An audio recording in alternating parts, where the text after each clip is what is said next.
Halo bung-bung semua, kita akan melanjutkan pembacaan transkrip persidangan Mahmilub Letnan Kolonel Untung, Ketua Presidium Gerakan 30 September atau G30S. Pada bagian ini kita sudah masuk pada kesaksian saksi ke-8, 9, dan 10. Kami akan membacakan transkrip berita acara Mahmilub untuk 3 saksi ini sekaligus. Mereka adalah bagian inti pasukan Pasopati dari Regu yang bertugas mengambil Jenderal Ahmad Yani. Satu di antaranya termasuk yang menembak Jenderal Ahmad Yani. Ketiganya bersaksi pada sidang ke-6 yang berlangsung 25 Februari 1966. Mereka bersaksi setelah Lettu Ngadimo.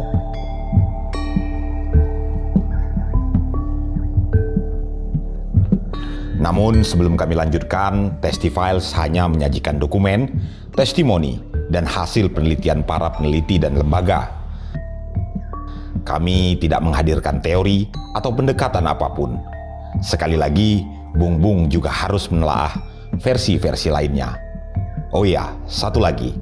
Karena ini adalah kesaksian dari persidangan, banyak keterangan terdakwa dan saksi yang kadang-kadang bertentangan satu sama lain. Tentu bisa jadi mereka bohong atau jujur atau ada faktor lainnya. Apalagi banyak di antara yang bersaksi terlibat dalam gerakan 30 September itu. Bisa jadi mereka mau membela diri, cuci tangan. Tinggal Bung-Bung yang menelaah. Saksi ke-8 adalah Mukijan. Umur 35 tahun, tempat lahir di Boyolali, pekerjaan terakhir, X Peltu NRP 139355, jabatan Danton, perawatan Brigip 1 Dam 5 Jaya. Hakim ketua kepada saksi. Saudara telah disumpah menurut agamanya untuk memberi keterangan yang benar. Siap. Saudara bertugas apa dalam pasukan Pasopati? Saya ditugaskan oleh Lettudul Arif dengan susunan pengambilan Jenderal Yani. Bagaimana perintahnya Dul Arif dan bagaimana perintah itu saudara jalankan? Saya diperintahkan sebagai komandan regu untuk pengambilan Jenderal Yani dan diberikan bantuan tenaga pasukan 1 kompi dari Yon 530 dan Brigif 1. Tugas utama yang diberikan kepada saya adalah keamanan jalan di depan dan di samping rumah Jenderal Yani itu. Gerakan dimulai dari Lubang Buaya kurang lebih jam 03.35 pada tanggal 1 Oktober 1965 dan 3 bus Ikarus. Sesampainya di muka rumah Jenderal Yani, kami turun dan Lettudul Arif membagi tugas. Dan saya ditugaskan keamanan jalan di depan rumah. Saudara pernah mengikuti briefing? Di mana briefing itu diadakan dan siapa yang mengadakan briefing tersebut? Briefing diadakan di Lubang Buaya pada tanggal 30 September kira-kira jam 14.00 dan yang memberikan briefing itu adalah Lettudul Arif dan Lettu Ngadimo. Apa yang dibicarakan dalam briefing itu? Di dalam briefing dibicarakan mengenai pembagian pasukan dan pembagian kelompok-kelompok. Letnan Ngadimo memberikan penjelasan mengenai pasukan-pasukan yang akan bergerak ialah dari Batalion 530, Batalion 454, dan dari Cakra, Auri, dan Ekuadron Tank.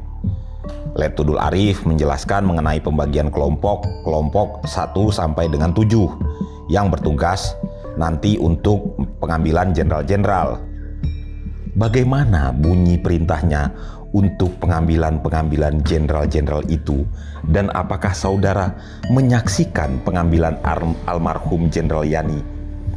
Perintah pengambilan ialah harus secara sopan dan harus menghindarkan bentrokan dengan pasukan lain. Kalau pengambilan secara sopan tidak berhasil, harus dengan kekerasan. Pokoknya hidup atau mati harus dibawa. Pagi hari tanggal 1 Oktober itu di rumah Pak Yani, saya melihat bahwa beliau diangkat dari rumah keluar dengan dipegang kedua belah tangan oleh 2 orang dan kemudian dilempar dalam kendaraan. Yang mengambil dari dalam rumah ialah anggota-anggota dari Cakrabirawa. Yang mengangkat almarhum Jenderal Yani itu siapa? Dan terus dibawa kemana? Yang mengangkat ialah anggota-anggota Cakra juga, tetapi saya tidak kenal muka-muka, berhubung gelap. Kemudian kami diperintahkan naik kendaraan oleh Letudul Arif dan menuju ke Lubang Buaya. Sampai di sana, di kebun karet berhenti dan kami turun dari kendaraan dan beristirahat. Jenderal Yani diangkat ke kampung di Lubang Buaya itu. Saudara tahu kemana dibawa sebenarnya almarhum Pak Yani itu? Saya tidak tahu. Kemudian ketua memberikan kesempatan kepada auditor untuk menanyakan sesuatu kepada saksi. Auditor kepada saksi. Saudara Mukijan, Rashwat itu dari mana dan apa tugasnya? Dari Cakrabirawa, dan tugasnya di dalam pasukan saya ialah untuk pengambilan Pak Yani. Almarhum Pak Yani itu waktu dibawa keluar kendaraan oleh 2 orang itu dikatakan diseret atau diangkat? Diseret.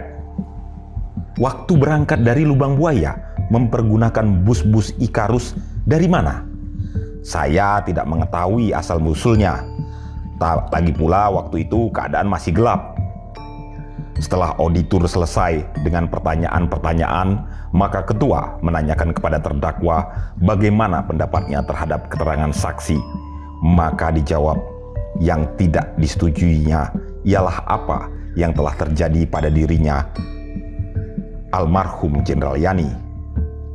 Kemudian ketua memerintahkan auditor agar dipanggil masuk saksi ke-9 yang atas pertanyaan-pertanyaan ketua mengaku bernama Rashwat, umur 40 tahun, tempat lahir di Lengkong, Brebes, pekerjaan terakhir Ek, Serda Cakrabirawa, NRP 127775. Hakim ketua kepada saksi. Apakah tugas saudara di pasukan Pasopati yang dipimpin oleh ex-Letudul Arif? Tugas yang diberikan oleh Letudul Arif kepada kami ialah pertama untuk mengambil Jenderal Yani, hidup atau mati, dengan kekuatan 1 regu dengan dibantu anggota Yon 530 dan Brigip 1. Perintah selanjutnya dari Letudul Arif ialah bahwa regu saya harus dibagi 2 kelompok. 1 kelompok untuk pengambilan ke dalam rumah dan 1 kelompok untuk penjagaan di luar. Selanjutnya kami diberikan tanda pangkat kapten. Untuk apa tanda pangkat kapten itu? Letudul Arif mengatakan ini adalah perintah dan untuk menambah kepercayaan diri dari Jenderal Yani waktu akan menghadap untuk pengambilan. Ya, teruskan. Setelahnya kami sampai di rumah Pak Yani, komandan jaga yang ada di rumah itu kami perintahkan untuk membangunkan Jenderal Yani. Setelah Pak Yani keluar dari kamar tidur, kami laporan bahwa kami diperintahkan untuk menyampaikan bahwa Jenderal sekarang juga dipanggil ke istana. Beliau menjawab akan berpakaian dahulu dan masuk ke kamar dengan dikawal 3 orang, yaitu Sersan Tumiran, Sersan Giyadi, Prakadoblin, dan kami sendiri pergi keluar. Setelah kami keluar, kemudian kami dengar pertengkaran, disusul bunyi tembakan. Siapa yang menyuruh menembak? Yang menyuruh tidak ada, tetapi yang menembak adalah Sersan Giyadi. Dalam berita acara pemeriksaan tanggal 10 Oktober 1965, kamu memberi keterangan bahwa kamu memerintahkan Serda Giyadi untuk menembak. Tidak, itu tidak benar. Yang menembak Serda Giyadi atas kemauannya sendiri. Bagaimana menembaknya? Dengan stand, kurang lebih 4 atau 5 peluru. Lalu setelah itu, saya memerintahkan agar jangan menembak, tetapi kemudian almarhum Pak Yani digotong keluar oleh 4 orang dan dimasukkan dalam bus. Kemudian kami naik dalam kendaraan terus ke Lubang Buaya. Sampai di Lubang Buaya kami melapor kepada Letudul Arif dan kami serahkan almarhum Pak Yani kepadanya. Letudul Arif mengatakan terima kasih dan memerintahkan agar regu saya beristirahat dahulu sambil menunggu perintah lanjutan. Kemudian ketua memberikan kesempatan kepada auditor untuk mengajukan pertanyaan-pertanyaan jika ada. Auditor mengajukan pertanyaan-pertanyaan sebagai berikut. Auditor kepada saksi. Saudara Rashwat, mengapa saudara perintahkan kepada 3 orang itu untuk mengikuti Pak Yani pada waktu akan berpakaian? Karena kelompok itu adalah kelompok masuk atau kelompok membawa. Siapa yang memerintahkan itu? Yang memerintahkan adalah Letkol Arif, perintah lisan sebelum bergerak. Setelah ketua menanyakan kepada pembela apakah akan mengajukan pertanyaan-pertanyaan kepada saksi, yang dijawab oleh pembela tidak ada. Kemudian ketua memerintahkan kepada auditor agar dipanggil masuk saksi yang ke-10 yang atas pertanyaan-pertanyaan ketua mengaku bernama Giyadi. Umur 38 tahun, tempat lahir di Solo, pekerjaan terakhir ex-sersan infanteri dari Yon, Kawal Kehormatan Cakrabirawa. Hakim ketua kepada saksi. Tugas apa yang saudara peroleh di pasukan Pak Sopati dari saudara Letkol Arif dalam rangka G30S? Pada tanggal 30 September 1965, saya diperintahkan untuk konsinyir berat, dan pada jam 10.30 kami dengan pasukan dibawa ke Lubang Buaya. Di sana kami oleh Sersan Rashwat disuruh istirahat. Kira-kira jam 03.45 tanggal 1 Oktober 1965 kami dibangunkan dan diberitahukan bahwa Dewan Jenderal akan mengadakan coup. Maka kami sebagai anggota Cakrabirawa harus menjaga keselamatan dan keamanan pribadi Paduka Yang Mulia Presiden beserta keluarganya. Sebab itu kami diperintahkan untuk mengambil Jenderal Yani hidup atau mati. Yang membicarakan mengenai Dewan Jenderal itu siapa? Yang memimpin waktu itu saudara Syam. Ya, teruskan. Kemudian kami naik kendaraan terus berangkat sampai di rumah Pak Yani. Saya terus menuju ke belakang rumah. Sersan Rashwat dan Peltu Mukijan ke penjagaan. Selanjutnya yang masuk ke dalam rumah pertama adalah Rashwat, disusul oleh Tumiran, Doblin, dan Sugiono. Kemudian saudara Rashwat keluar dan memanggil saya ke dalam rumah.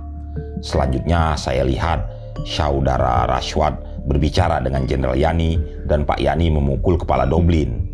Melihat itu dan mengingat perintah pengambilan harus dijalankan hidup atau mati, saya melepaskan tembakan.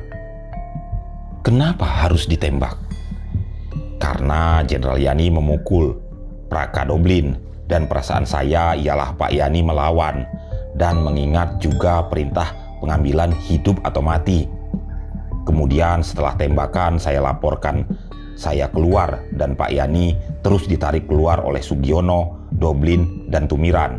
Dinaikkan bus, dalam bus dan selanjutnya ke Lubang Buaya. Sampai di sana kami turun dari kendaraan, diperintahkan untuk istirahat. Setelah mendengar jawaban dari saksi, ketua kemudian mempersilakan auditor untuk jika ada mengajukan pertanyaan-pertanyaan kepada saksi. Auditor mengajukan pertanyaan kepada saksi dan dijawab oleh saksi sebagaimana disebut di bawah ini. Saudara Giyadi waktu menembak Pak Yani dan dari jarak berapa meter dan dari jurusan mana? Jaraknya kurang lebih 3-4 meter dan saya menembak berhadapan dari depan. Siapa yang memberi tanda untuk penembakan?